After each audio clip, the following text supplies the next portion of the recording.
जाऊं। इस गाना में हमारे भाभी जी, चंदा भाभी जी हैं, वो गाए थी, हम गाए थे दोनों साथ में।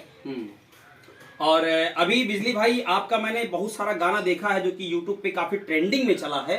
एक वो जोन्हरी सियार बनके वाला भी आप खूब बढ़िया गाते हैं, तो हमारे नाम पे जरा बना गाइए, कैसे गाते हैं आप इसको? आए हो मेरे जोन्हरी में तुम सियार बनके, मेरा दिल में यूं ही रहना है, मेरा दिल में यूं ही रहना, सौरभ भाई लो मड़ बिलार बनके, आए हो मेरे जोन्हरी में तुम सियार बिजली भाई हमारे बनके। मेहरारू का जन तो जरूर लमर बन के रहा।